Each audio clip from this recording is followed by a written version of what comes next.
Welcome back mga kabarangay, at gaya po ng sinabi ni Kagawad Butch, pag-uusapan po natin ngayon ang duties and functions of a barangay kagawad. Nais nating umpisahan sa pagbibigay impormasyon tungkol sa Local Government Code regarding a member of the Sangguniang Barangay's duties and responsibilities. Ayon po sa Section 391, Powers, Duties, and Functions, A. The Sangguniang Barangay as the legislative body of the barangay shall, number 1, enact ordinances as may be necessary to discharge the responsibilities conferred upon it by law or ordinance and to promote the general welfare of the inhabitants therein. Number 2, enact tax and revenue ordinances subject to the limitations imposed in this code. Number 3, enact annual and supplemental budgets in accordance with the provisions of this code. Number 4, provide for the construction and maintenance of barangay facilities and other public work projects chargeable to the general fund of the barangay or such other funds actually available for the purpose. And lastly, submit to the Sangguniang Panglungsod or Sangguniang Bayan such suggestions or recommendations as it may see fit for the improvement of the barangay or for the welfare of the inhabitants thereof. Ayan, Yusek, pag-uusapan po natin ngayon ito. Ayan, no? Ayan yung sinasabi ko sa inyo palagi. Ang kagawad, ang trabaho to enact, kayo ang gagawa, babalangkas ng batas. Ang kagawad, sa totoo lang, para kayong mga congressman at senador. Ang linaw. Kayo ang gagawa ng mga ordinansa at saka mga resolusyon sa barangay. Ang kagawad, kayo ang magpapasa ng budget. Ang kagawad, kayo ang magpapasa ng tax ordinance sa barangay. Ngayon, ano lang, ayan ang malinaw. Kaya nga ako sinasabi ko. Alam nyo, ang kagawad, pinakamataas na sweldo sa barangay. Bakit? Base sa binasa ni Kagmay kanina, ang barangay kagawad, 2 beses lang kayo pupunta sa barangay hall. Pagka may meeting, ayan ang number 1 na trabaho ninyo. A-attend kayo ng meeting, yung unang meetings, first week o second week, then third week. Yan ang trabaho ni kagawad. Tapos meron dun sa dulo. Kayo ang magbabalangkas ng mga proyekto. Kaya nga may 2 function ng kagawad. Una, umattend ng meeting 2 beses sa buwan. Pangalawa, kayo ang mag-head ng committee chairman. Yun ang ngayon, ang babalangkasin nyo. Halimbawa, naging committee chairman ka on health. Ikaw ngayon ang magpapamiting tungkol sa pangkalusugan sa barangay. Tapos lahat ng pag-uusapan ngayon ninyo doon. Ano ito? Sa barangay hall, bibili ba tayo ng gamot? Kaya mumungkahin ni kagawad. Pagdating niya sa konseho, Kapitan, I move na bumili ang barangay natin ng gamot na nagkakahalaga ng ₱250,000. Ang mga gamot na to ay gagamitin natin para sa kalusugan ng ating barangay. Yun ang gagawin ni kagawad. Tapos i-approve ngayon yun. Ngayon, nakalagay doon, enact budget. Yung sinabi ni kagawad, para sa kalusugan, ilalagay ngayon doon. 500,000 para pambili ng gamot. Yan. Tapos eto naman si kagawad, infra. Minumungkahi ko na ipagawa ang kanal dito sa ano. So ngayon, mag-a-appropriate ng pondo. Sabihin natin, maglalagay ng 200,000 piso para sa kanal. Lalagay ngayon doon sa budget, pinagagawa natin ngayon itong kanal. Tapos tira naman si kagawad on education. Minumungkahi ko dahil sa hirap ng buhay at saka sa hirap ng pag-aaral, bili tayo ng tablet. O kaya maglagay tayo ng mga cell site. Bigyan natin ng load ang ating mga estudyante. Nagmumungkahi ko na lagyan natin ng mga 200,000 itong pondo na to para sa mga bata na mag-aaral dito. Ayun naman ang mungkahin ni Department si Kagawad on Education. Siyempre, babanat din yung si SK. Minumungkahi ko na ang pera ng SK ay maglalagay tayo para sa seminar ng Anti-Drug Abuse Council at minumungkahi ko na magkaroon ng tour ang ating mga kabataan para pasyalan natin ang PIDEA, para makita ng mga magulang, naglalaan ako ng 300,000 para dyan. So ngayon, itong trabaho nyo, mga kagawad. Hindi kayo ang nakikipagkontrata dahil yan ay trabaho ni Kapitan under Local Government Code Book 3, Chapter 3, Section 389. Ito po ang kapangyarihan ni Kapitan. The barangay captain will enter into contract, not the kagawad, with the concurrence, ayan ang trabaho nyo, with the concurrence of barangay kagawad. Ngayon, yan ang galit na galit ako ngayon. Bakit nalalabas ng treasurer ang pera? Hindi makatulog buong gabi kahit ipikit ang mata ay agad nagigising. Stress ang isip, mabilis ang tibok ng puso, pagod ang katawan, gustong matulog pero hindi makatulog. Laging naiihi at kailangang umihi ng paulit-ulit. Lahat ng ito ay Na certification lang ni Kapitan. Dapat yan, may pirma ang mga kagawad. Kada sentimo na ilalabas ng treasurer, dapat nakapirma ang mga kagawad. Ano yan? Ito yan dapat. The Barangay Council of Barangay,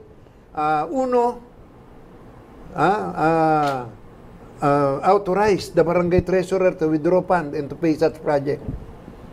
Pero ang nagbungkahi, isang kagawad. Hindi dapat makapaglabas ng pera ang treasurer ng barangay, not unless merong barangay council resolution authorizing the barangay treasurer to withdraw such fund and to pay such project. Dito nyo lang po nadidinig ngayon yan. Sa barangay tayo. Sa GNN. Kaya kayong mga barangay, ibalita nyo na para madinig nyo yung mga gantong usapan, palitan nyo na yung mga satellite dish. Gawin nyo ng kulay berde. Dahil dito, tuturo namin sa inyo kung ano yung mga tamang pamamaraan. Ayan. Yan ang pangunahing trabaho ng kagawad. Kaya nga sabi ko, highest paid. Bakit? Kung ang kagawad kumikita ng 10,000 isang buwan, magtatrabaho siya ng 4 na oras. Magkano kinikita niya per hour? 2,500. 2 oras lang talaga eh. Dahil yung tinatawag na additional trabaho, ano to? Ito yung officer of the day. 7 kagawad binibigyan ng Monday, Tuesday, Wednesday, Thursday, hanggang Sunday. Optional yan. Tapos bibigyan si kagawad ng area of responsibility. Sitio 1, Sitio 2, Sitio 3, Sitio 4. Wala sa local government code yan. Optional yan. Ang nasa local government code ay yung binasa ni SK May. Yan ang 5 trabaho ninyo. And of course, committee chairmanship. Yan ang trabaho, main trabaho ng kagawad. For your information and guidance. Yan po, maraming salamat po Yusek. Para po sa ating mga kagawad po na nanonood po sa atin, yan po yung mga binanggit po ni Yusek, ang mga primary responsibilities po ninyo. Yusek, nabanggit po natin kanina, nakasama po dito yung paggawa ng barangay ordinance. Correct. Ang tanong ko naman po, para po kay Kags Butch, dahil po kayo po ay may experience po about this, paano po ba gumagawa ang isang kagawad ng barangay ordinance? Maraming salamat sa katanungan na Miss Mai sa ating experience. Hindi naman tayo ganun kaano, pero parang binanggit ni Yusek kanina, para kang congressman o senador nito. Now, ang unang-unang gagawin mo, halimbawa kung meron kang legislative agenda na pinangako sa iyong mga constituents, kung ano yun, halimbawa batas trapiko o ordinansa para sa trapiko, isusulat mo muna yon. Marami po tayong proforma dyan para malaman mo kung paano mo isusulat, at yun na ang ihahain mo sa konseho or sa barangay council. Paghain mo sa konseho, pero sasabit mo muna sa barangay secretary. Ang barangay secretary, schedule na yan for first, second, and third reading. Sa first reading, yan po, binabanggit lang po ang title ng pag-uusapan ng iyong ordinansa. Pagdating po, schedule na sa second reading at naandun na kayo sa session, second reading, dyan na po nagdidebate ang mga kagawad. Kung maayos ba ang iyong ordinansa, kung tama ba, maganda ba ang pagkakahain, dyan po nagkakaroon po ng debate. Kung sakasakaling pumasa po sa second, natapos na po ang second reading, ipapasok na ho, ikakalendar na ho yan sa third reading. Ang third reading, wala na hong debate dyan. Ang third reading, binoboto na ng mga kagawad kung okay ang iyong ordinansa o ang iyong proposed ordinance for your barangay. At kung nakakuha ka ng majority, isasabit ngayon yan sa barangay secretary at ang barangay secretary, itatransmit na yan sa city council na mayroong ordinansang pumasa sa barangay na ganito ang hinahain.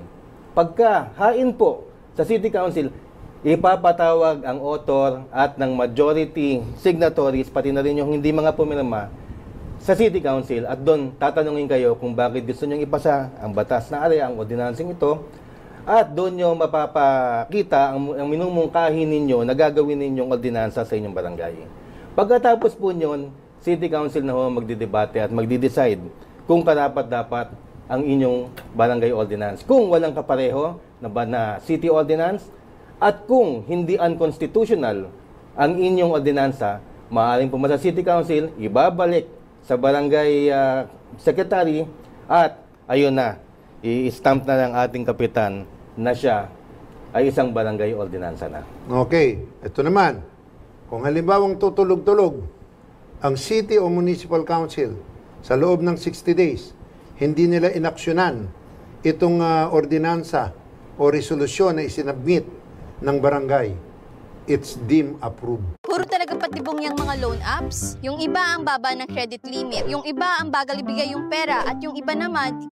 Yan, di ba? Napakaganda. It deems approved. Yes. Okay, sasampulan natin kung ano-ano yung kampanon. Sabi ni Kag Butch, no? Halimbawa, sa traffic, no? Halimbawa, i-declare natin ang isang karsada na left side parking or right side parking only. Ayan po yun. Pagka sinabi mong one way, eto yun. Ayan yung sinasabi natin na pwedeng ideklara ng barangay as yung tinatawag natin na local autonomy. May kapangyarihan ng mga barangay na gumawa ng mga ordinansa para sa ikagiginhawa ng kanilang mga barangay. Kaya kayong mga kagawad, ito ang prime, kauna-unahan, ito yung inyong mga kapangyarihan. Kaya nga sabi ko nga, alam mo pinag-aawayan ng barangay? Sasabihin nila, budget. Hindi, Kapitan, 7 kami. Kaming mag-appoint kung sinong treasurer, secretary. Hindi po ganun. Walang kapangyarihan ng mga kagawad na mag-appoint ng secretary, treasurer. It is the sole prerogative of the punong barangay with the concurrence of kagawad. Ayan. Tandaan nyo, may concurrence ng kagawad. Pero siyempre, mag-ingat tayo sa concurrence dahil meron akong mga kaso ngayon. Hindi, Kapitan. Yusek, si Kapitan, inapoint tong treasurer. Samantala magnanakaw yan. Ano yan? Tanong. Kagawad, meron kang ebidensya na itong si treasurer ay nakumbik sa pagnanakaw? Hindi ganun ang ating proseso.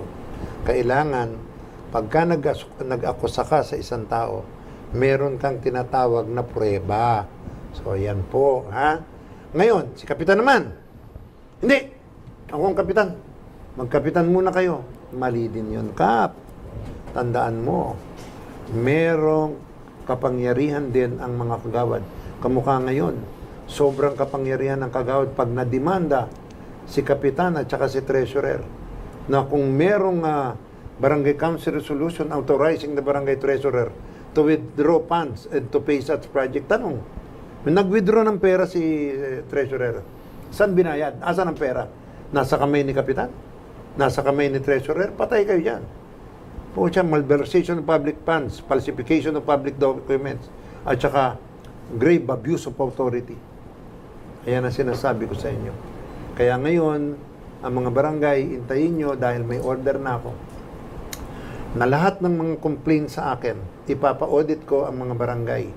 Titignan ko kung saan nyo dinala ang pera, yung panalapi, dahil just a simple certification ni Kapitan, ang treasurer na withdraw ang pera nang walang proyekto, nang walang dokumento. Boss, mayroon kayong paglalagyan. Hindi lang kayo matatanggal sa pwesto, makukulong pa kayo. And I promise you that para sa mga korap, magnanakaw na barangay official, lalo-lalo na ang kapitan at ang treasurer. Maniwala po kayo. Bago matapos ang termino namin, we will make sure na dapat mabago na uli at mabalik sa dati itong tinatawag natin na disbursement of fund na ginawa ng COA. Puro corruption ang nangyayari ngayon. So, yan po. Ayan po, maraming salamat po, Yusek. Ayan po mga kabarangay, sana po ay nalinawan po kayo tungkol po sa duties and responsibilities of a kagawad.